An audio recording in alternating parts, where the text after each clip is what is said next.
Hey guys, I'm Lisa from Hope and Daisies Life, and I talk about everything in your 50s, all the changes going on, and all the stuff with family, parents, yourself, your health. So today I want to talk a little bit about kids moving out, because this is for sure the decade where those changes all start to happen, and it's it's a big transition stage. I would say them moving out is almost as big as when you are first having kids. It really impacts your life. And so for me, we have 3 children. We have a son, and he is 27, and he's the one that made me, actually he's 28 now. He's the one that made me a new grandma, and a first-time grandma. Then we have a daughter who is just turning 27, and we have another daughter who is 23, turning 24.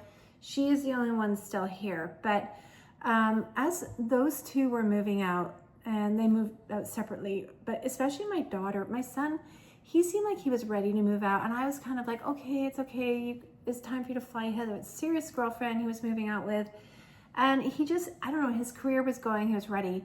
My daughter, when she moved out, we were like very close, and we still are, but it was like, man, I remember it was really emotional. And it was hard because we spent so much time together, and it would be the 3 of us, my 2 daughters and myself.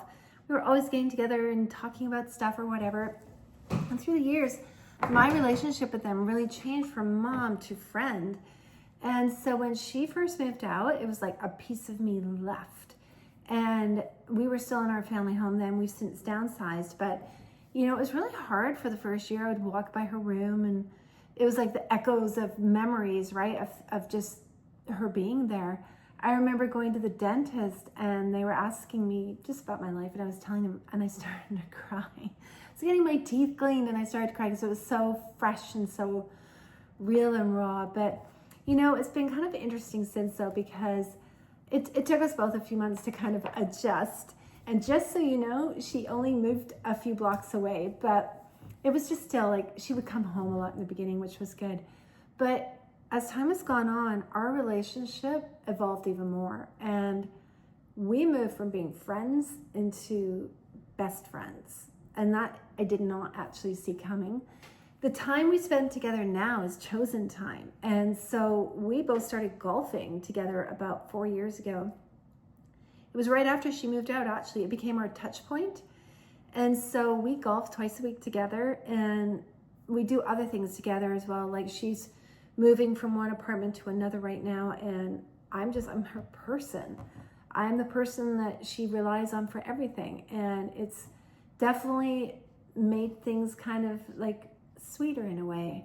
I think as we get older too, like, not that we lose friends, but life changes. Like, I'm not going to all the sporting events, I'm not going to their dance things.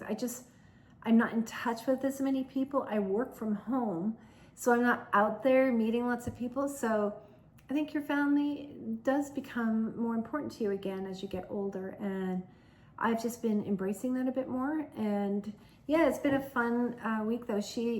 Has been in an apartment for a couple of years, and she always had a roommate. And then her current roommate is moving in with her boyfriend. So my daughter decided, rather than getting another roommate, because they were in a 3-bedroom, she's decided to move to a smaller apartment, probably about 50 minutes away, by herself. And, you know, if she had done that first off moving out, I'd probably been like, no, like I would have worried about her being lonely. But where she's at now, she's got her career going, she's got a boyfriend now.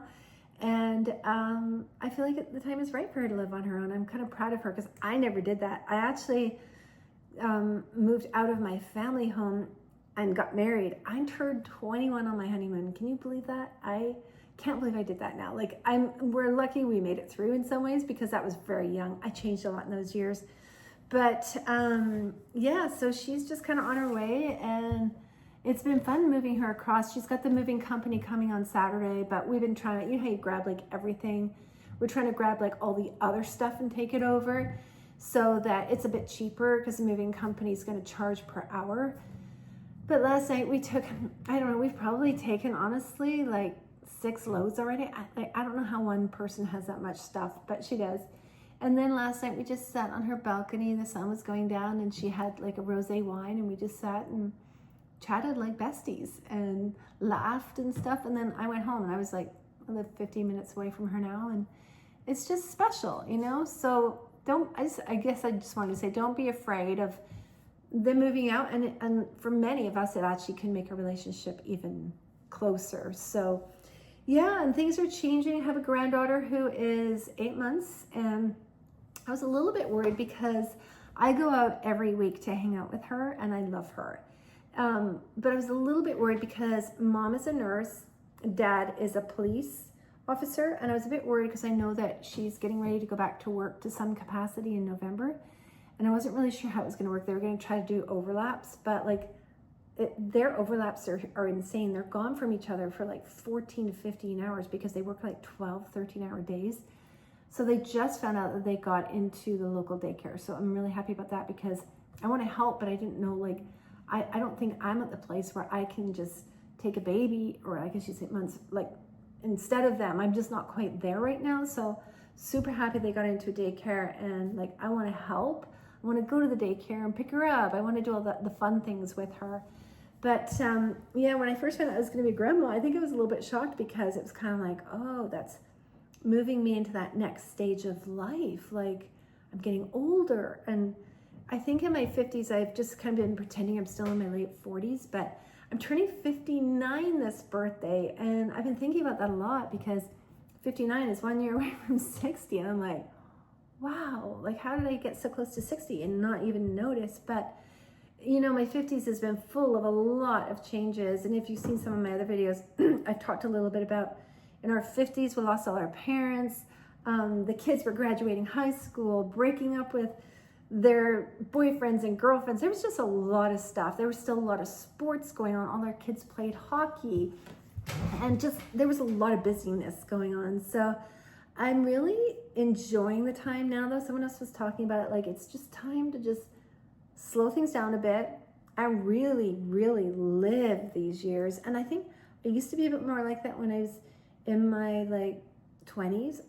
I used to be just more intentional with my living. So that's what I'm trying to do now. I'm just really like what I do with my time is important, and just everything from my work, because I still work. I'm a content creator for brands. I'm a voiceover artist. I'm an actor. Like I just do a bunch of different things, and I'm starting to kind of go, what is really filling my cup? What do I really want to do? And I'm taking some of those things off of my plate so that I can make more time for the things that are important, that fill for me, my spirit, my soul, even like my physical things I need, like walking and stuff, because it's very easy if you're someone that likes to work and you have your own little streams of income, you can be busy all the time. So I've been just kind of trying to like pare things down, and really it's taking me a bit of time though to figure it out, because I've been working, like doing my own thing now for about 4.5 years. So it's just hard to kind of just stop, but I am slowly changing things and just trying to figure out what I'm going to do with the next part of my life a bit here. I think more travel is number one. Going to Mexico. We just booked a trip with some good friends. We're going to go to Mexico in January, which I'm very excited about. Doing some local travel too. I'm in Canada. We're going to go out to Ottawa and Toronto. My daughters and I are going to go on a little shopping trip and to see my brother and his wife. And then might pop down to Phoenix, Arizona in November. It's kind of like what's going on, but want to do a little bit more travel. I want a little bit more freedom. Trying to work out more. This menopausal belly snuck up on me, I'd say probably in the last 2 years. And I definitely noticed my energy has gone down. So I'm just kind of going, wait a minute, I think I can reverse that. So I'm slowly trying to do things like incorporating a little bit more protein in instead of carbohydrates. I love carbohydrates. I love bread. I love pasta. But instead of like having a bowl of pasta, I'm having more protein with a little bit of pasta, or a salad with a little slice of fresh bread instead of a sandwich with this much thick bread, which I love. So I'm not taking it completely away because I can't do that. I have that mentality, if I take it completely away, then it makes me want it more. So I'm just changing the quantity of things and hoping that just starts to work. It's funny, right? Because you can see, like, I'm slim-ish in a way, but then I have a belly.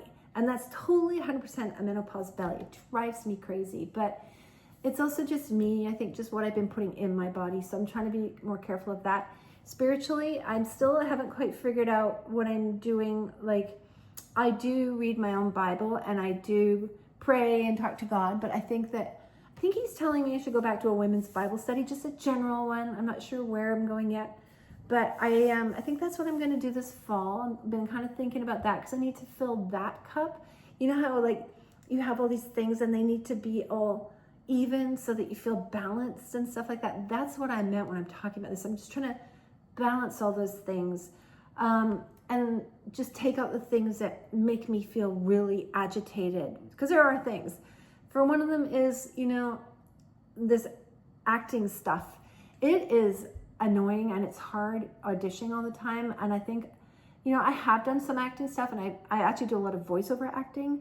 I'm an audiobook narrator, which is awesome. I love doing all of that. Going for in-person auditions, though, I find it really hard and I get very stressed out. So I'm like, okay, do I need to just like pull back from that? Because I'm not sure if that's really good for me. And it just gets me really agitated and uptight. And I think I have that imposter syndrome a little bit because I didn't do acting as a kid or a young person. I've been kind of trying to get into it into the last 10 years. So I don't know if that's an avenue that's going to open up for me ever, but I'm not really going to put any much more effort into it. I've taken a lot of acting lessons. I've done kind of all the things. I've done a lot of work as a, stand-in for an actor, a lot of background work, just learning about acting. But man, having so many auditions and not booking, it's not fun. And I found that personally, sometimes it's actually been bringing me down, just because you get no feedback. You don't get told why you're not. I know I'm good enough. They're bringing me in and they keep bringing me in, but like to not book, it's just, I don't know. So I think what I'm going to do with that thing is I'm putting in a box. I'm just kind of taking it out of my head so it doesn't bug me anymore. And I'm just going to go, what? I'll audition if it's there, but I'm not taking any more courses. I'm not doing anything else until I do book, so that I stop feeling like I've invested so much time and effort into it, because with no returns, it just feels like it's sucking out of me. So that's what I'm going to do with on-camera acting. It's going over there. Now, the other stuff, I do like doing the audiobook, I think, because I love to read. So doing audiobook is like reading a book, but I'm still able to do something that I can earn a living and share with other people, because I think it's neat that people get to listen to something that I'm reading for them. I think that's really cool. And I'm going to maybe try to pursue that a little more now that I'm releasing other areas of my life. One of the things I really enjoy doing is I'm an Amazon influencer in the way that I make videos for Amazon. So if you're going shopping on Amazon and say you come across, I don't know, let's say this thing, this is an Octobuddy. This is something that goes on your phone case. My phone's out of the case right now. This will stick to anything and you can take a video. So that's the kind of thing. I'll make videos about products and things like that. So, and they go on Amazon. So when people are shopping for products, they might see one of my videos and buy it, and I'll get a commission from that. So that's something that I do, and it's really fun because I can just kind of go around my house, my kid's house, just videoing things and sharing it with people, my opinions of it. So that's something I think I'm going to do a bit more of. I love doing this. I'm trying to share more of my life and be authentic for you guys, because everything's changing, and I just want to bring you along with me as things are changing. And and just turning 59 and what it's like, and to not be afraid, because I feel like I'm just starting to come back into really like becoming super alive again. This sounds awful, but I think I can get swept away with being a mom and all those things, and I just got so busy I kind of forgot the things that I wanted. And it didn't mean that was a bad stage. It just meant like I kind of forgot about me, and now I'm having the time and space in my life to remember the things that I like to do. And because when your kids are younger, of course you put them first, right? And like everything's about raising them and helping them, and then it's your sick parents, just everything's about somebody else. Well, this is the first time, I guess, as I'm talking to you, I'm kind of realizing like what's going on. It's the first time I'm actually able to ask myself what I want. So that is a really great thing about getting a little bit older and stuff like that. So yeah, my birthday though is September 1st. It's on Monday. And yeah, I don't know what we're gonna do. I don't know yet. We'll see. I kind of see if the family will surprise. I know on Sunday we're going to the local baseball game, the whole family, including the 8-month-old, which I think she's only gonna last probably an hour and a half. So those baseball games are like 4 hours. I think we'll probably only go for half of it, and then I think we're gonna leave and go for ice cream nearby. But I think it's so nice that our whole family's gonna do it. It's like all my kids, my brother-in-law, and we're just gonna go to the baseball game together. So, but yeah, that's probably about it for today. I just kind of wanted to jump on and just, I don't know, share and ramble a little bit too, I think. But I'm gonna continue going on here, sharing things as life is changing and what I'm up to and giving you ideas. If you want me to talk about anything that I bring up in more depth, just comment below, because I do a lot of different things and I'm happy to help. Like, I do get income in lots of different streams of income, I guess is what you would say. And I'm happy to help you get started if you're interested in it. Like, one of them I do is I'm a UGC content creator on a platform called Fiverr. And I've been on there, I'm a pro rated on there. I don't know if you've ever been there, but that's a place that you can earn money online. So check it out. And if you want more information about it, let me know. I can make a video just about that or whatever. So anyway, we'll see you guys soon in the next video. If you like this, I hope you will consider liking and subscribing to my channel. See you soon.